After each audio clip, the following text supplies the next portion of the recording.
کس نے کہا ریکی حرام ہے یا ریکی اینٹی اسلامک ہے؟ بغیر تحقیق کیے. شرط یہ ہے کہ اگر آپ کسی چیز کو حلال اور حرام کرتے تو پہلے آپ کے پاس تحقیق ہونی چاہیے. ریکی کو خود ایکسپیرینس کرے. یہ الگ بات ہے کہ ہندو ریکی اپنے طریقے سے کرتا ہے, یہودی اپنے طریقے سے کرتا ہے, عیسائی اپنی طریقے سے کرتا ہے, مسلمان اپنی طریقے سے کرتا ہے. یہ تو خدا کا نور ہے. اللہ تعالیٰ کا نور پوری کائنات میں پھیلا ہوا ہے. ہر شے میں اللہ کا علم موجود ہے. آپ نے اپنی طرف سے کہہ دیتے. Any way next. سلام سر. وعلیکم السلام سر. الحمدللہ I have done almost all your workshop. What is the best way to get knowledge of the unseen? Is it possible without how we live our life? دیکھیں جی, جو ہم کہتے ہیں ظاہر اور باطن کہتے ہیں, ہمارے جسم میں ہمارا نظام کیسے چل سکتا ہے وہ ہمارے لیے انسین ہے, ہم نے نہیں دیکھ سکتے. لیکن آج MRI آپ کو بہت کچھ بتا دیتی ہے, CT اسکین بہت کچھ بتاتا ہے. آپ آج کل ماڈرن تحقیق جو ہے اس کے اندر جو سافٹ ویئر استعمال ہو رہے ہیں, ڈاکٹرز کو ٹریننگ میں وہ پورے جسم کے نظام کو چلتے ہوئے دکھا دیتے کلر میں, تو وہ انسین نہیں رہا. تو جیسے جیسے انسان ترقی کر رہا ہے, بہت ساری چیزیں جو ممکن نہیں تھی کہ انسان جان سکے یا دیکھ سکے وہ آج ممکن ہے. ہمیں بہت ساری حقائق کا پتہ نہیں تھا سالوں پہلے. سورج زمین سے کتنا دور ہے پتہ ہی نہیں تھا, چاند کتنا دور ہے پتہ ہی نہیں تھا. مولا کائنات نے بتا دیا تھا 1400 سال پہلے کہ زمین سے چاند کا اور زمین سے سورج کا فاصلہ کتنا ہے. پھر یہ بھی بتایا تھا کہ آسمان میں کہاں کہاں دروازے اور کہاں کہاں راستے ہیں. آج سائنس بات کر رہی ہے گیلیکسیز کی, آج سائنس بات کر رہی ہے مختلف قسم کی بلیک ہولز کی بات کر رہی ہے, وائٹ ہولز کی بات کر رہی ہے. دروازے یہ راستے ہیں کائنات کے اندر جانے کے. تو جیسے جیسے تحقیق ہوتی ہے ان سین سین ہونا شروع ہو جاتا ہے. مگر کچھ چیزیں اللہ نے غیب رکھی, اور غیب وہ ہے جو صرف ذات باری تعالیٰ جانتی ہے, ہم نہیں جان سکتے. مگر آج آپ یہ جان سکتے ہیں کہ پیٹ میں جو بچہ ہے وہ لڑکا ہے یا لڑکی ہے, جنس کا پتہ چل جاتا ہے الٹرا ساؤنڈ سے. وہ بچہ صحت مند ہے یا اس کو کوئی پرابلم ہے وہ بھی آپ جان سکتے ہیں. تو پہلے جو ان سین تھا وہ آج سین ہو گیا. اب میں آپ کے سوال کا مقصد سمجھ گیا, اس لیے میں آپ کو بتاتا ہوں. جتنا ہو سکے ایک دفعہ رات کو سونے سے پہلے آنکھیں بند کر کے جو کچھ سیکھا ہے آپ نے, سلوا سیکھا ہے تو سلوا کے لیول میں جائیں, 4 ڈائمنشن سیکھا ہے تو پیرامڈ میں جائیں, اور اس کے بعد اپنے ذہن کو خالی کر کر معلومات کو آنے دیں. رب جو چاہے گا وہ معلومات آپ کے پاس آئے گی. دیکھیں انسان کے پاس علم حاصل کرنے کے لیے بھی اس کی سرائی میں, اس کی گلاس میں اتنی جگہ ہونی چاہیے. جتنا خالی ہوگا اتنا علم آئے گا. اکثر ہمارا گلاس بھرا ہوا ہوتا ہے تو نیا پانی ڈالیں گے تو نیچے گر جائے گا. تو ہم نے کوشش یہ کرنی ہے اس بات کو کہ ہمیں ان لرن کرنا ہے بہت ساری چیزوں کو, تاکہ ہم نئی چیزیں لرن کر سکیں.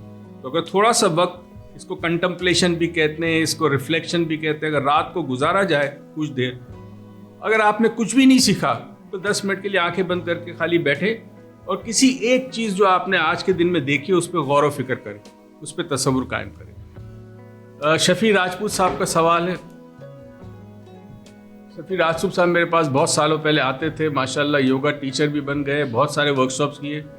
Thank you so much, great sir, you are my mentor, no words in my mind dictionary, thank you, all my success on yoga field by the bless of Allah تعالیٰ in you, sir you are the pioneer of yoga and mind sciences. آگے بہت لمبا ہے. A good yoga teacher in you institute Mahvash, late actor Saleem Nasir کی بیٹی کو سکھایا, تب اپنے ان کے ہارٹ کے پرابلم ہو گئے تھے شفیع صاحب کے, وہ ٹھیک ہو گئے ماشاءاللہ. اتنے فٹ ہیں آپ سوچ نہیں سکتے. شفیع صاحب از سو فٹ کیونکہ وہ کنٹینیوسلی یوگا کرتے ہیں, ریکی کرتے ہیں, اپنے اوپر سارے اپلائی کرتے ہیں. انہوں نے لکھا ہے کہ آج میں جہاں کچھ ہوں آپ کی وجہ سے, میری وجہ سے کچھ نہیں ہے جی, آپ کا فیصلہ تھا. نہ آتے میرے پاس تو آج لکڑی لے کے چل رہے ہوتے, بائی پاس ہو چکا ہوتا, بائی پاس کے پاس زندگی عادی ہو جاتی آپ کی. تو میرا کوئی شکریہ نہیں ہے, آپ کا آنا تھا, آپ نے آنا تھا. میرے ایک ٹیچر کہا کرتے تھے, اسی سے میں اس کو اینڈ کرتا ہوں, لمبی آج ہو گئی ہماری سیشن, کہ اگر کوئی آپ سے مدد مانگتا ہے اور آپ اس کی مدد کرنے کی استطاعت رکھتے ہو اور مدد کرتے ہو تو وہ شکریہ ادا کرے. اس سے بہتر ہے کہ آپ اس کا شکریہ ادا کریں کہ اس نے آپ سے مدد مانگی. نہ مانگتا تو آپ کو موقع اس شخص نے دیا نیکی کرنے کا. تو ہمیشہ کوئی شخص آپ سے مدد مانگے, اگر آپ کے پاس استطاعت ہے اور آپ کو پتہ ہے کہ یہ شخص جو مدد مانگ رہا ہے یہ جینوئن ہے, یہ سچا ہے, صحیح ہے, پرابلم میں ہے, اور اگر آپ مدد کرتے ہیں تو اس کا ساتھ اس کا شکریہ بھی ادا کریں. بہت بہت خیال رکھیے گا. نیکسٹ سیشن میں پھر ملاقات ہوگی. مہربانی کر کے سوال چھوٹا بھیجیں, بڑی مہربانی, شکریہ, اللہ حافظ.